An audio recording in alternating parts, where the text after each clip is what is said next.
The data set below can be modeled by the function g of x equals a cos b times x plus c close plus d. So the typical sinusoidal function, usually you're given a minus here, but this is giving us a c. That might change things a little bit. A, b, and d have the same values as function f. So f and g, and what is f? The data set? I guess f is the data set. The only difference is a horizontal shift. Okay, so this is what I need to look at. This is what I need to look at. I need to determine the value of c that would produce a model for the data set.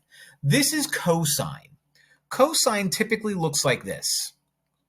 Okay, you have your maximum here, then you bottom out and you rotate and blah blah blah blah blah.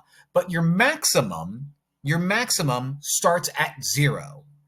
Looking at this data set, I go from 17 to 20 to 23 to 26 to 29, and then I have y values of 7.9, 6.4, 5.8, 6.4, 7.9. So 7.9 represents my maximum, and my maximum happens at x equals 17. So basically this picture is the same as this guy, where this guy is way over here at 17. So I need to move this graph over to the left 17 units. If I move to the left 17 units, that means I'm only affecting this guy right here.